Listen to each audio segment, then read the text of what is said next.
충남대학교에 사범대학이 있습니다. 예전에는 사범대학이 없었어요. 그래서 언제 생겼는가 하면은 2009년도에 생겼어요. 과거에는 옛날 공업교육대학이라고 있었었죠. 그렇죠? 물론 공과대학일 수 있었는데 2009년도에 전기전자 사범대학이 생기고 전기전자통신공학교육과가 있는데 거기에 지금 제가 소속이 되어 있습니다. 등신이죠, 이등신. 좋습니다. 제가 이제 오늘 그 선생님들과 함께 이제 말씀을 드릴 것은 발명특허 인정도서를 갖다가 이제 앞으로 활용을 하셔야 되기 때문에 그에 대해서 이제 좀 설명을 드리고요. 그 다음에 발명특허 인정도서 활용 방안 쪽으로 이렇게 말씀을 드릴 겁니다. 아마 이제 제가 알기로는 여기 몇몇 분은 작년에도 이제 참여하신 분들이 계시기 때문에 이제 제가 고민이 되더라고요. 우리 회장님께 전화를 드려가지고 이번에 참석하시는 분들, 작년에 들으신 분들이 몇 분이나 되시냐, 새로 오시는 분은 몇 분이시냐 이렇게 열심히 물어봤는데 세상에 나 반반이라고 말씀하시더라고요. 사실 제일 어려운 게 반반이거든요. 반반이면은 작년 걸 하라는 얘기예요? 아니면 새로운 걸 하라는 걸까요? 차라리 작년에 하셨던 분들이 조금밖에 없다 이러면 아예 그냥 작년 걸 그냥 하면 되겠는데, 아니면 아예 작년에 다 오셨던 분이다 그러면 아예 새로운 걸 하면 되는데, 완전히 또 새로운 걸 한다는 얘기는 작년에 했던 게 중요하지 않다는 얘기가 돼 보이잖아요, 제 입장에서는. 그래서 굉장히 고민이 되더라고요. 그래서 나름 이제 고민한 게, 그래 그래도 이 정도는 알아야 된다라는 걸 좀 집어넣고, 그 다음에 또 우리가 새롭게 좀 고민해야 될 부분들을 갖다가 같이 고민할 수 있는 부분 좀 넣고요. 그 다음에 저도 이제 선생님들과 같이 이 발명특허 기초라는 책을 갖다가 활용하면서 느꼈던 것도, 활용해보니까 이렇게 하면 좀 좋겠더라, 또 애들이 이렇게 하니까 그래도 집중하고 듣더라, 이런 경험들이 있을 거 아니에요. 그렇죠? 그런 경험을 바탕으로 해서 어떻게 하면 좋을까를 이제 직접 한번 해보는 그런 시간도 가질 거예요. 크게 세 타임이에요. 이제 3시간이지만 첫 번째 시간은 발명특허와 관련된 인정도서가 어떻게 만들어졌는지, 두 번째 시간에는 그러면 우리가 발명특허를 가르칠 때 무엇에 대해서 고민을 하면서 가르쳐야 되는지, 세 번째는 그럼 우리가 실제로 가르칠 때는 어떤 방법으로 가르치면 정말 좋을까, 이거를 몸으로 체험해보는 그렇게 세 타임이 되겠습니다. 발명특허 인정도서 2회 파트에서는 인정도서 개발 내용 및 범위, 인정도서 개발 전략, 인정도서 내용, 인정도서 활용 방안이 기대 국가입니다. 이렇게 이제 진행을 할 겁니다.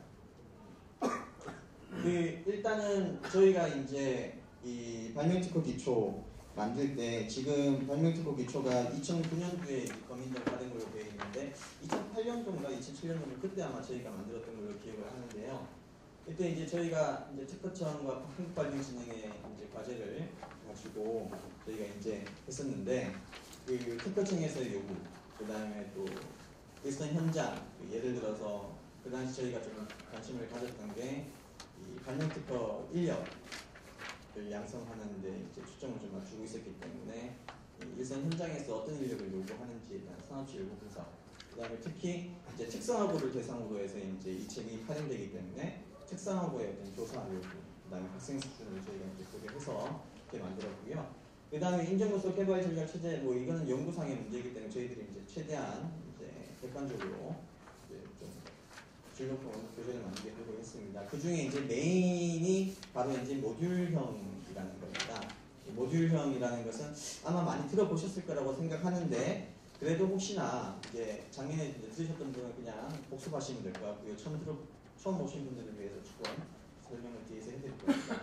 그래서 저희가 교재 개발을 모듈형 교재를 하고, 그 다음에 책을 보통 우리 교과서 하면은 맨 마지막에 책거리를 한다는 느낌이 있잖아요. 처음부터 끝까지 다 배워야 된다는 생각이 있는데, 사실상 저희는 그 학교마다 학생 수준, 그 다음에 학교의 요구, 이런 것들이 굉장히 다양하다고 생각이 되기 때문에 이 학교 및 학습자에게 선택 기회를 좀 부여하는 데 초점을 두는 그런 교재라고 보시면 될 것 같습니다.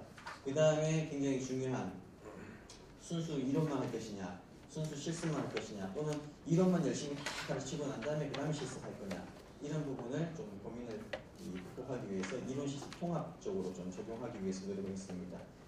저희들이 또한 학습자 수준을 최대한 이제 고려하려고 했었는데요. 어느 학교에는 맞다, 어느 학교에는 조금 어렵다, 어느 학교는 좀 쉽다, 이런 이제 그 수준에 따른 좀 차이는 있는 것 같습니다.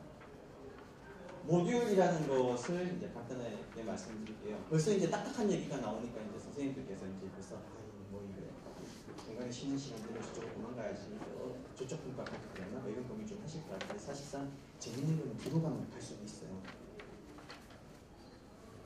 못 믿으시면 가면 갈수록 재미있고 이제 저에게 익숙해지다 보면은 그냥 웃게 됩니다. 이게 아무 이유 없이 웃어주는 것도 저는 굉장히 바람직하다고 생각하고요. 선생님들 그 학교에서 수업하실 때 학생들이 반응이 없으면 어떠세요? 아, 내가 잘하고 있는 거야? 애들이 알아듣고 있는 거야? 얘 관심 있는 거야? 굉장히 궁금하시죠, 그렇죠? 지금 제가 딱 그런 상태예요.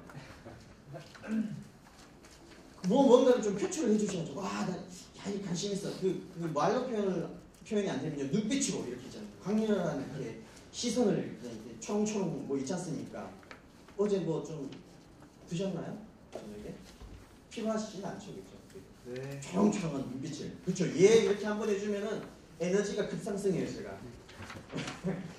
좀 이따가 이렇게 변신할지도 몰라요, 제가. 에너지가 좀 충만해지면. 제가 지금 뒤에서 얘기를 하려고 했는데 지금 좀 분위기 좀 개선하기 위해서 할게요. 지금 제가 레이저 포인트를 쓰지 않고 무선 프리젠트를 쓰지 않고 있죠. 아이폰으로 쓰고 있어요. 넘어가요, 이렇게. 이해되세요? 네. 지금 여기 보면 두 화면이 나오고 있어요. 지금 현재 화면, 다음에 나올 화면. 세로로 이렇게 하면은 위에 현재 화면이 뜨고 밑에는 제가 얘기할 텍스트가 나오게 할 수 있어요. 괜찮죠? 제가 왜 이런 짓을 하고 있느냐? 아니 학생들한테 제가 야 너들 발명 중요해. 그리고 특허 막 만들어야 돼. 이런 얘기를 제가 하잖아요. 그렇죠? 그 다음에 너희들 창의성 길러야 돼. 이런 얘기를 막 하는데 제가 애들한테 보여줄 수 있는 게 아무것도 없는 거예요. 나는 학생들한테 특허가 중요하고 발명이 중요하고 창의성이 중요하다고 얘기하면서 나는 나 자신의 어떤 뭔가를 발명하기 위해서도 특허에 익숙해지기 위해서 나의 창의성을 극대화시키기 위해서 뭔가 노력을 나는 하나도 하지 않고 있는 거예요. 어느 순간 그게 느껴지더라고요. 그래서 그때부터 생각을 했어요. 야, 이게 발명 특허라는 게 그냥 단순히 머리만으로 발명 특허라는 게 이게 가르친다는 게 되는 게 절대 아닙니다. 그래서 애들한테 이런 걸 보여주고 하는 것이 결국은 조금이라도 관심을 갖게 해주는 게 하나의 방법이지 않을까. 괜찮죠, 그렇죠? 아이폰 갖고 계시는 분들 많잖아요, 그렇죠? 아이폰으로 세상에 이런 거 할 수 있을 줄이야. 네? 그렇지 않아요? 막 넘어가잖아요, 이렇게. 네. 그 다음에 또 지금 모가지에 제가 모가지 아니지. 목에 뭐 하나 달고 있죠, 그렇죠? 네. 그렇죠, 이거. 우리 저 뒤에 기사님도 저랑 똑같은 걸 달고 계시던데 기사님은 까만 거라서 잘 안 보여요. 저는 좀 보이게 하려고 흰 거.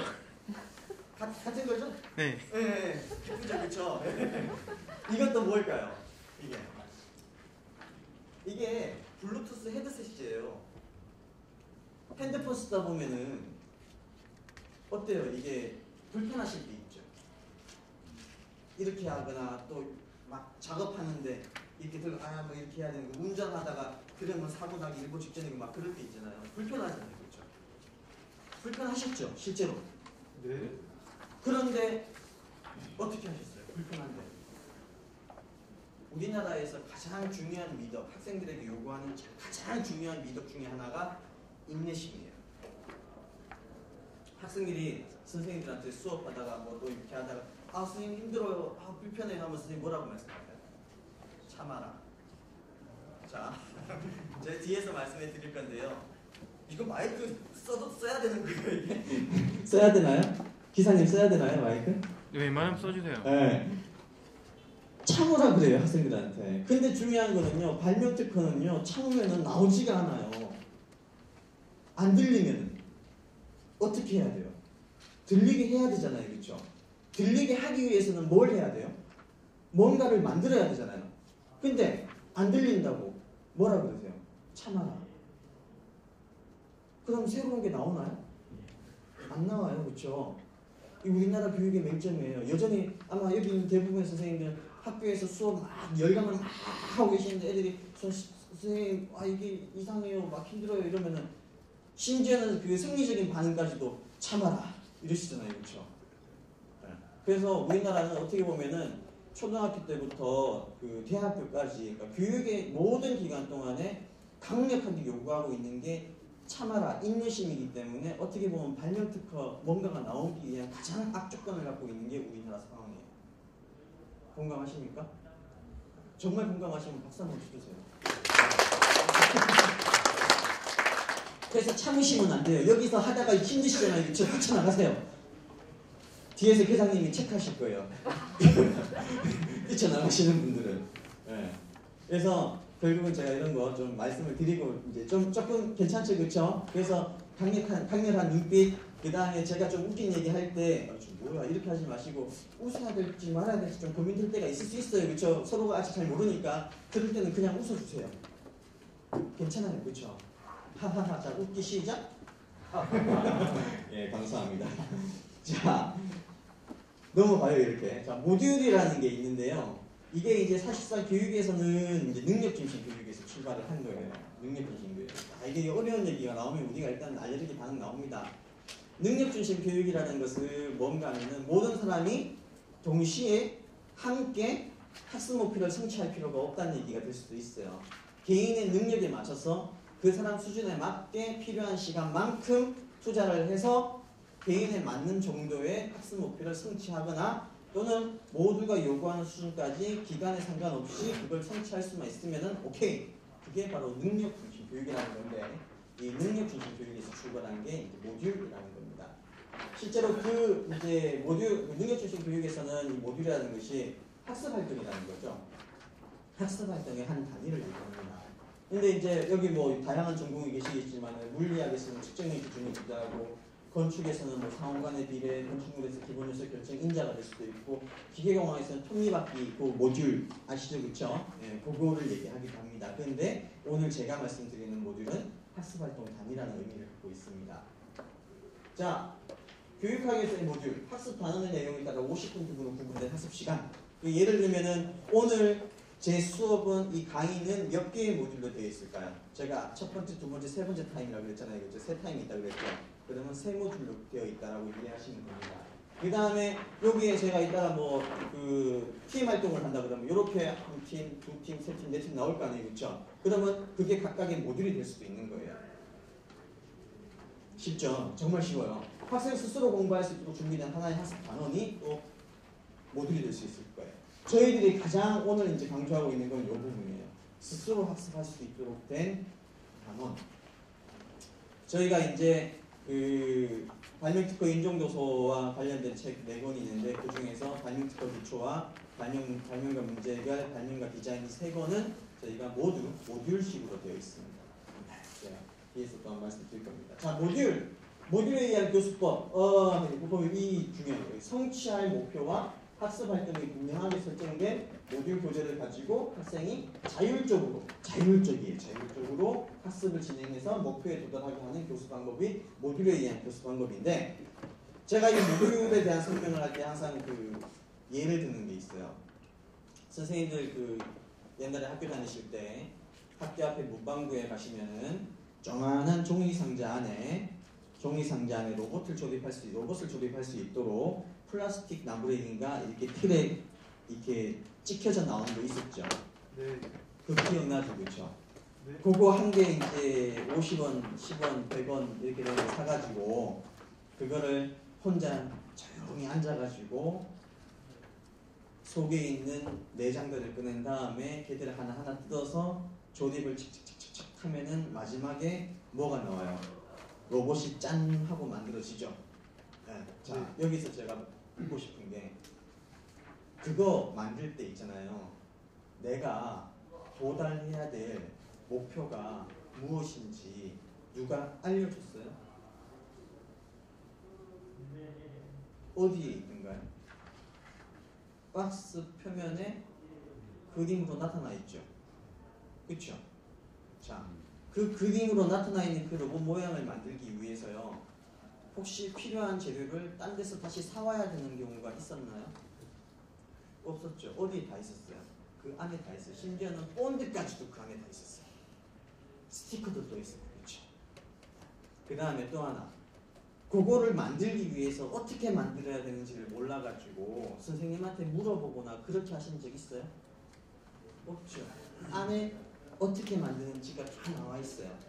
결국은 그거 만들 때 그 누구의 도움도 받지 않고 추가로 필요한 재료 아무것도 필요 없이 오직 그 박스 하나만 가지고 목표를 성취할 수 있었어요? 없어요? 있었죠. 그런데 누구는 그거를 30분 만에 만들었지만은 누구는 1시간 만에 만들고 이런 차이는 있었죠. 그런데 누구는 1시간 만에 만들었다고 해서 혼내든가요? 누구는 30분 만에 만들었다고 또 뭐 상 주든가요? 그런 거 없죠. 30분 만에 만들든 1시간에 만들든 다 어때요? 완성을 했어요. 그렇죠? 이해됩니까? 요게 바로 모듈에 의한 교수학습 방법이에요.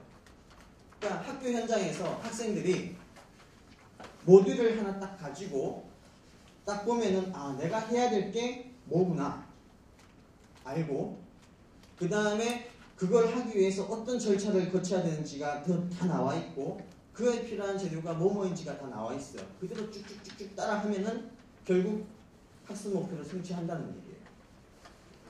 다만 누구는 이미 알고 있는 내용이 많이 있다 보니까 좀 빨리 끝낼 수 있고 누구는 조금 늦게 끝낼 수 있죠. 그렇죠? 네. 그렇지만은 시간이 조금 덜 걸리고 더 걸리고의 차이밖에 없지만은 모두가 학습 목표를 성취한다는 거예요. 완전 학습이죠. 그거를 추구하고 있는 게 바로 모듈에 의한 교수법이라는 겁니다. 이게 사실은 제가 말씀드리고자 하는 키워드였어요. 왜 이런 얘기를 하는가 하면 우리는 일정 수준 이상의 기능 기술인을 양성하고자 하지만은 제한된 기간 안에 교육을 시키다 보니까 그 수준을 채우지 못한 학생들도 졸업을 시켜야 안 시켜요? 시키죠. 그러다 보니까 일정 수준의 학습 목표를 성취하지 못한 학생들이 나가서 현장에 가면은 어떻게 돼요? 올바른 기능 기술인으로서 역할을 해요? 못해요? 못하죠. 그럼 결국 누가 다시 재교육을 시켜야 돼요? 기업에서 다시 재교육을 시켜야 되잖아요. 그런 악순환이 계속 순환된다는 거죠. 이제 그런 부분에 대한 어떤 문제점에 대한 극복을 위해서 제시가 되는 게 능력중심 교육과정이고 그에 따라서 이러한 모듈에 의한 교수법도 나오고 있다는 겁니다. 다 아시는 얘기인데 제가 좀 길게 얘기해서 죄송합니다. 그래서 이러한 모듈은 제가 말씀드렸다시피 능력에 따른 학습속도 인정합니다. 그 다음에 피드백이 있습니다. 사실상 아까 우리 로봇 만들 때 있잖아요. 옛날에 그 종이상자에 있는 로봇 만들 때 만들다가 보면은 내가 잘못 만들었네를 알아요? 몰라요? 압니다. 알죠? 뭐 보고 알아요? 그림하고 틀리잖아요. 그쵸? 그게 피드백이에요. 우리가 피드백에는 두 가지가 있잖아요. 내생적 피드백이 있고 외생적 피드백이 있잖아요. 외생적 피드백은 뭐예요? 하고 있다가 야마 스톱 너 지금 틀렸잖아. 다시 이거 외생적 피드백이에요. 그쵸? 내생적 피드백은 그렇다 이거 아닌데? 내가 잘못했네. 다시 이게 내생적 피드백이에요. 그러면 교육에서는 어느 게 더 강조가 되어야 될까요? 사실상 내생적 피드백이 더 강조가 돼요. 왜? 내생적 피드백을 할 수 있다는 얘기는 이 친구가 학습 목표가 뭔지 올바르게 해야 될 것이 무엇인지를 알고 있다는 거잖아요. 그렇죠? 그래서 그게 좀 더 강조가 될 필요성이 있습니다. 그 다음에 완전 학습이에요. 누구나 다 학습 목표를 성취하는 게 목표예요. 제한된 시간 내에 수업을 끝내는 게 목표가 아니라 누구나 다가 학습 목표를 성취하는 게 목표라는 거예요. 자, 그래서 이런 모듈에 있어서는 학습 경험과 목표가 분명하게 제시가 돼야 되고 자율적 학습이 이루어지도록 도와줘야 돼요. 이 말이 그냥 자율적 학습이 그럼 선생님들은 필요 없는 거예요? 절대로 아니라는 거죠. 선생님들은 뭐 하시는데 필요할까요?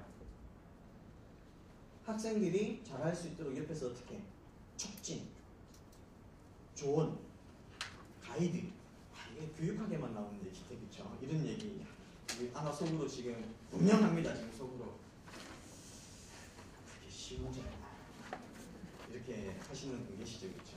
자, 쉬우면은 누구나 다 하죠. 쉽지 않으니까 우리가 하는 겁니다. 그 다음에 패키지 하나에게 꾸러미로 주어져야 된다는 겁니다. 학생들에게 학습 내용이 주어졌을 때 학생들이 학습을 해야 될 실체를 몰라요. 내가 뭘 해야 되지? 이 수업 시간에 들어오면 선생님이 수업 시간에 들어와서 자 오늘은 뭐 한다 막 하는데 오늘 내가 해야 될 실체가 뭔지 몰라요. 다 배우고 난 다음에도 내가 뭔지 몰라요. 근데 이 모듈에 대한 교사학습 방법은 아까 로봇 같은 경우 내가 만들어야 되는 로봇이 뭔지가 표지에 나온다 그랬잖아요. 그렇죠? 그것과 함께 모듈에 의한 수업은 내가 이걸 마지막에 최종 결과물로 내놔야 될 게 뭔지를 아는 거예요. 그런 목적을 가지고 있습니다. 자, 이 모듈은 달성 목표가 분명한데요. 강의법은 학습활동 시간이 분명해요. 이해하시죠? 학교에서는 50분 안에 끝내는 게 중요해요. 50분 안에 못 끝내면은 우수한 교사가 아니에요. 교사 중심이죠, 그렇죠? 근데 모듈은 달성 목표가 분명해요. 뭐를 해야 된다는 거예요. 그걸 하기 위해서 끝까지 도와줘야 되는 거고, 모듈에서는 학습활동 시간의 개인차를 인정하지만 강의법에서는 목표 달성 정도의 개인차를 인정해요. 그러다 보니까 수음이양가가 있는 거예요. 너는 수야. 사실상 수음이양가는 가도 가예요. 그러니까 가도 학습 목표 성취한 거예요, 사실은. 우리 그렇게 생각 안 하죠, 그렇죠? 가면은 낙제잖아요, 그렇죠? 이해됩니까? 학습 목표 성취 수준 이상에서 수음이양가가 있는 거예요, 사실은. 가가 한자로 뭐의 가예요? 무슨 가예요? 할 수 있다는 거잖아요, 그렇죠? 그건데 사실은 또 우리가 이제 선발적인 관점에서 보다 보니까 가가 이 낙제 수준의 가가 되버리는 그런 부분이 좀 있는 것 같습니다. 하여튼 이런 차이가 있습니다. 아예 얘기를 넘어가는데 지금 제가 막 강박관념이 지금 사로잡혀 있어요. 이게 오래 가면 오래 갈수록 좀 있으면 선생님들 지쳐지게 될 수도 있거든요, 이게. 자, 인정요소 내용. 이제 이게 책이 있으니까 저희가 이제 얘기하는 게 아까 우리科장님께서 말씀하신 거랑 같이 발명 특허 기초, 발명과 문제 해결, 발명과 디자인, 특허 정보 주석 이렇게 4가지 책이 있는데 발명 특허 기초가 잠깐만 지금 이게 뭔지 아시죠, 이거? 이 뭐예요, 이게? 마인드맵이죠. 자, 학교에서 수업하실 때 마인드맵 쓰시는 분 손 들어보세요. 한 분, 두 분. 자, 그러면은 학교에서 학생들 보고 마인드맵 하라고 하시는 분 손 들어보세요. 쓰라고 얘기하는 분. 그쵸? 왜 안 쓰세요? 학생에게는 하라고 그러면서 왜 안 쓰세요? 지금 내가 하는 건 학생들한테 하라고 수업장에. 그쵸? 자, 제일 좋은 거는요, 학생들한테 내가 수업 시간에 수업 자료 같은 거 할 때 마인드맵으로 써서 보여주는 거예요. 그럼 애들도 필기를 마인드맵으로 할 수밖에 없어요. 그쵸? 그러니까 학생들에게 하라고 하는 거는 선생님이 직접 보여주시는 게 제일 좋습니다. 마인드맵, 이거 화살짝 사고 기법 중에 하나라고 막 얘기를 하고 있잖아요, 그쵸? 그러면서 하라고 분명히 하시지만은 정작 나는 안 써요. 이렇게 되면 안 된다는 거죠. 그래서 지금 발명 특허 기초는 저희가 만들 때 총 10개 주제가 있었어요. 발명가, 지금 책이 있으시니까 이제 앞에 내용 같이 보시면 됩니다. 발명가 역사, 발명가 사고의 학살적 사고, 발명가 사고의 수련적 사고, 발명가 문제 해결, 발명가 디자인, 발명가 과학, 발명가 기술, 발명 특허 프로젝트, 발명가 특허 추가, 발명가 직업 세계. 이렇게 총 10개 주제입니다. 그 안에서 몇 개의 모듈인가 하면 총 20개의 모듈입니다. 총 20개. 자, 아무리 생각해도 1단이면 한 주에 50분씩 1시간에서 17주면은 17주? 그치. 1단이면 17주인데 왜 20개냐? 뭐, 한 학기에 하라는 거예요. 2학기에 하라는 거예요. 고민되시죠? 그쵸? 제가 아까 얘기했잖아요. 선택하라고. 여기 안에서 보시면은 선택의 기준은 다양하죠. 우리 애들은 이건 이미 알고 있어. 내가 전에 얘기해 준 거야. 빼도 되죠? 그쵸? 그 다음에 이거는 우리 애들이 하기에는 좀 어려워. 빼도 되죠? 그쵸? 이해되시죠? 그렇게 빼고 나면은 아마도 한 학기에 하실 수 있는 것들만 나올 거예요. 또는 그 정규 교과에서도 할 수 있고 창체에서도 할 수 있고 뭐 여러 가지 활동에서 할 수 있겠죠, 그렇죠? 그때마다 제한된 시간이 다르잖아요, 그렇죠? 그러면 그에 맞춰서 하나하나씩 선택하셔서 하면 됩니다. 그렇게 하기 위해서 만들어진 책이에요, 이 책 자체가. 각각의 모듈은 모두가 독립적입니다. 물론 각각의 모듈이 어느 정도의 연속성을 갖고 있습니다. 그렇다고 해서 하나 배우고 하나 안 배웠다고 해서 뒤에 거 못하냐? 절대 그렇지 않습니다. 다만 이제 내용을 쭉 보시면서 나는 뭐 발명의 이해를 하고 학생사고 기법 1을 한 다음에 수련적 사고 2를 하고 그다음 애들이 뭘 하나 만들었으면 좋겠는데 이걸 할까 이걸 할까 하다가 그거보다는 그냥 바로 애들한테 프로젝트 하나 하자. 가능해요? 불가능해요? 가능합니다. 이해되시죠? 나는 좀 시간이 많아. 환영이 이해하고 학사사분이 버스에서 하나씩 하고 창의적 공학 설계 1, 2가 있는데 1이 재밌을까 1이 재밌을까 딱 봤더니 돈이 2가 좀 덜 들 것 같아. 그래서 2를 선택하는 거예요. 2를 선택해서 하고 그 다음에 애들이 과학에 대한 흥미가 좀 떨어지니까 이걸 통해서 또 과학에 대한 흥미를 좀 불러일으켜 볼까? 그래서 이 발명과 물리가 발명과 화학 중에 하나 딱 선택하고 기술, 야 이거 굉장히 좀 어려운 것 같은데 아니 모순 해결 정도는 알아야 될 것 같아. 딱 하고 우리 애들이 특허 출원도 좀 하면 좋겠는데 어떻게 하는지 좀 아는 게 중요하지 않을까? 그럼 특허 출원 할 수 있잖아요, 그렇죠? 이렇게 선택해서 하시면 돼요. 또는 우리 요거 발명과 우리 애들 보니까 이게 몇 명 애들이 나중에 이 발명과 관련된 걸로 좀 직업을 생각하고 있는 것 같아요. 그러면 애들 보고 그냥 찾아봐 이렇게 할 수는 없잖아요, 그렇죠? 그러면 앞으로 직업 세계 한번 생각해 보는 게 좋겠어. 그래서 발명과 직업 세계 한번 해보자 하시면 됩니다. 자, 일단은 우리가 가지고 있는 기존의 어떤 강박관념 딱 보면 번호가 매겨져 있으면은 우리 선생님들은 정말 대단하십니다. 번호가 매겨져 있으면 항상 1번부터 시작합니다. 그 다음에 몇 번까지 하십니까? 끝번호까지 합니다. 그렇죠? 여기서는 번호를 제가 뺀 걸 그랬어요. 그냥 그렇죠? 그 번호의 의미가 분명히 1번부터 해서 20번까지 하라는 의미가 아니라는 거. 학교 상황, 학생 수준 맞춰서 진행하시면 됩니다. 물론 각각의 모듈이 제가 아까 말씀드렸던 게 시간 제한이 있어요? 없어요? 시간 제한이 없어요. 그렇지만 저희가 어느 정도 시간을 좀 모듈마다 좀 차이가 있는데 2-3시간 이내에는 좀 각각의 하나의 모듈을 끝낼 수 있는 그런 형태로 생각을 하고 있습니다. 그래서 만약에 17단위가 아니지 1단위면 17시간이잖아요. 그렇죠? 만약에 이 과목을 만약에 1단위에 배정한다 그러면 17시간인데 중간고사, 기말고사 빼면은 15시간이죠. 그렇죠? 그러면 3시간에 한 모듈씩 하면 총 몇 모듈 할 수 있어요? 5모듈 할 수 있죠. 20개 중에 5모듈 하시면 된다는 얘기예요. 2단위면은 20개 중에 10모듈 하시면 돼요. 3단위면은 20개 중에 15개 모듈 가능하다는 얘기예요. 이해되십니까? 이거는 이 평균적인 얘기니까 나중에 야 나 3단위 했는데 10개도 못했어 이렇게 말씀하시면 안 됩니다. 그럴 수도 있어요. 학생들 수준에 의해서 시간 제한이 있다 없다. 학교에서는 있지만은 가급적이면 그 시간 제한을 좀 여유있게 주시라는 얘기입니다. 이해되십니까? 네. 그냥 무작정 1번부터 20번까지 아니에요. 절대로. 네. 그 다음에 이제 제가 따로 없지만 여기 발명특허 기초 이렇게 책 보시면은 어디를 보여드리는 게 좋을까요? 몇 번 모듈을 한번 몇 번 모듈이 제일 관심 있으세요? 찍으세요. 몇 번요? 우리 저기 무슨 색깔인지 제가 잘 모르겠어요. 예, 선생님. 네. 발명특허 프로젝트요. 자, 18번 모듈 보겠습니다. 몇 페이지죠?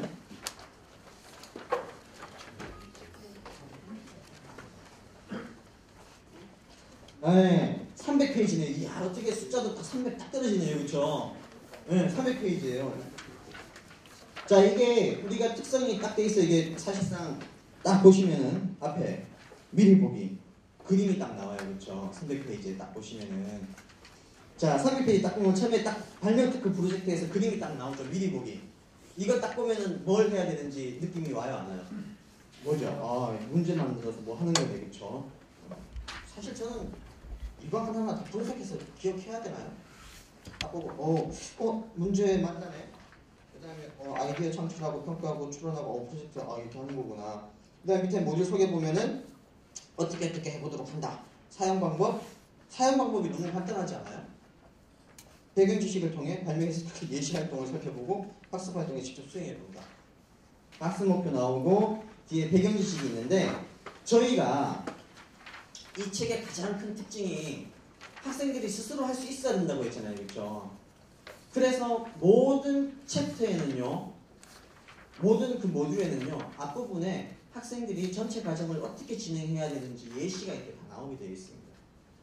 보시면은 문제와의 만남 해서 우리는 어떻게 없을까 해서 밑에 이런 기법을 이용해서 그림을 그리고 뒤에 아이디어 창출은 사고기법 브레인스토밍을 통해서 이렇게 아이디어를 나타내고 그 다음에 어떻게 해결할 것인지 아이디어 1과 2에 대해서 특징 적고 아이디어 평가하고 그 다음에 뒤에 특허 출연이 가능한 수정적 사고기법에 대해서 평가해보고 최종 아이디어 내고 특허 출원하고 명칭 쓰고 과제 해결 수단 평가 특허 청구 범위 하고 그 다음에 발명 특허 프로젝트 평가합니다. 앞에 나온 것에 내용만 없고 어떻게 돼 있어요? 빈칸이죠. 앞에 나와 있는 예시를 보고 뒤에다가 어떤 주제를 가지고 그대로 따라하라는 얘기입니다. 이 모듈에는 앞에 배경 지식에 보면은 어떻게 되는지, 어떻게 작성을 해야 되는지가 다 샘플이 들어가 있는 거예요. 그럼 학생들은 한번 설명을 들었으니까 작업을 하는데 샘플이 어디에 있어요? 학생들 갖고 있는 책에 있는 거예요. 그럼 하다가 뭘 보면서 잘 모르면 다시 앞에 넘겨봐서 보면서 똑같이 진행을 하면 되는 거예요. 이해되십니까? 네. 그렇게 진행하는 게 바로 이 모듈, 저희가 갖고 있는 이 모듈의 특징이에요.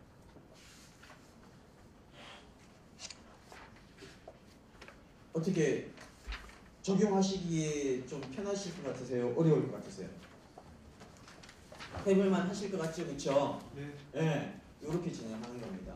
이거 솔직히 얘기해서 샘플이 다 모든 챕터마다 앞에 샘플이 이렇게 해야 될 과정에 대해서 하나의 예시가 다 제시가 되어 있기 때문에 학생들 보면서 충분히 해 나갑니다. 단 저희 특허 정보 조사 분석은 저희가 개발한 게 아니라 가지고 모듈식은 아닙니다. 이거 어떻게 근데 이제 나머지 세 거는 다 이런 식으로 되어 있다라는 걸 이렇게 말씀을 드리는 거예요. 사실상 이 모듈이라는 게 생소할 수도 있지만은 학교에서 저희가 이렇게 개발한 이유가 선생님들도 접근하기 편하셔야 되고 그 다음에 학생들도 이러한 활동을 하는 게 편해야 되는 그런 이제 목적이 있기 때문에 이런 식으로 개발을 했다라는 거 말씀을 드리겠습니다. 근데 완벽할 수는 없겠죠, 그렇죠? 분명히 이 아쉬운 부분이 있을 겁니다. 근데 아마도 제가 알기로는 제가 작년에 듣기로 발명진흥회에서 이 책에 대한 개정도 생각하고 있으시다고 제가 들었거든요. 그래서 이제 아마 쓰시다가 뭐 이런 부분 좀 안 좋다 뭐 이런 게 있으시면은 아마 발명진흥회 쪽에다가 적극적으로 이렇게 말씀을 해주시면은 아마 더 좋은 교재가, 더 좋은 발명특허 기초가 앞으로 나올 수 있을 거라고 생각을 합니다. 괜찮으시죠? 네. 제가 어떻게 설명을 최대한 이렇게 예를 들어서 설명을 해드린다고 했는데 어떻게 이해되시나요? 네. 궁금하신 거 있으세요? 아니요. 물어봐 주세요. 좀 저는 뭐 말을 하고 싶은데 네. 안 물어봐 주시면 제가 입이 근질근질하죠 제가. 자, 그 다음에 역시 이제 뒤에 발명가 문제 해결 마찬가지입니다. 발명가 문제 해결도 발명가 문제 해결이 사실상 이제 그 발명특허 기초가 기초 과목이에요. 기초 과목이고 기초 과목의 다음 이제 응용이나 심화로 들어가는 게 발명가 문제 해결, 발명가 디자인 과목입니다. 네.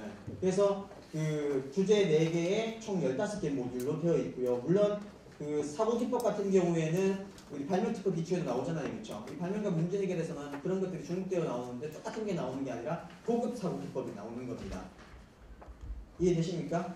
네. 그래서 아마 이제 이 발명진흥에서 차후 이렇게 계속 활용하는 것을 얘기하고 있기 때문에 이 내용 한번 보시면 되고 프로젝트도 발명특허 기초는 전체 내용을 좀 수렴하다 보니까 한두 개밖에 들어가 있지 않은데 발명가 문제 해결에서는 프로젝트가 똑똑한 저금통, 종이의자, 나만의 부메랑, 나만의 투석기 이런 식으로 해서 프로젝트 좀 다양하게 있기 때문에 아마도 발명특허 기초를 학생들이 배우고 충분한 흥미가 유발이 되었다라고 어느 정도 기초 지식이 이제 확보가 되었으면은 그다음 발명가 문제 해결 들어가서 진행을 하면은 학생들이 좀 더 이제 실제 활용할 수 있는 기회가 좀 더 많아질 수 있는 장점이 있고요. 그다음에 물론 이제 발명가 디자인도 이제 뭐 이렇게 보면 디자인 발생과 표현 프로젝트 디자인 과정인데 이거는 사실상 그 디자인이라는 게 이제 영어로는 디자인이지만 우리나라 말로는 설계도 되고 디자인도 되잖아요, 그렇죠? 그래서 제품 디자인이나 산업 디자인 쪽 측면하고 공학 설계가 반반씩 섞여 있는 그런 형태입니다. 아까도 저쪽 선생님하고 말씀드리다 보니까 디자인 쪽에서는 이제 활용 가능하다고 얘기하시는데 요 발명 디자인 과정 같은 경우는 공학 설계 과정을 응용해서 제시한 거기 때문에 뭐 어느 쪽에서도 가능하고요. 그 다음에 마지막으로 실제로 이제 우리가 발명을 했을 때 이 발명을 한 걸 갖다가 특허 출원을 해야 되잖아요, 그렇죠? 또는 학생들이 뭔가를 아이디어를 냈을 때 이 아이디어가 기존에 나온 아이디어인지 아닌지를 갖다가 알아야 되죠. 그거를 위해서는 바로 특허 정보를 조사를 하셔야 된다는 거죠. 근데 이제 오래 전부터 이제 관심을 많이 갖고 계신 분들은 그거 이렇게 하면 너무나 쉽게 알 수 있겠지만은 어떻게 보면 고급적으로 들어가서 이제 세세한 부분까지 찾고 하려고 하면 굉장히 좀 어려운 부분이 있습니다. 그래서 그러한 부분에 대해서 해결을 하기 위해서 특허 정보조사 분석이라는 책이 있는 겁니다. 그래서 이 책은 아마도 그 발명을 해가지고 특허화하려고 할 때 기존 특허들에 대한 정보를 조사하기 위한 하나의 매뉴얼로 생각하시고 접근하시면은 굉장히 큰 도움이 될 수 있고 다양한 이제 기법들, 그다음에 그런 부분들이 충분히 이제 제시가 되어 있기 때문에 이 부분 같이 활용하시면 굉장히 큰 도움이 될 것 같습니다. 이해되시죠? 저희가 이제 크게 이제 4가지 책 이렇게 이제 활용이 된다는 거 말씀을 드렸습니다.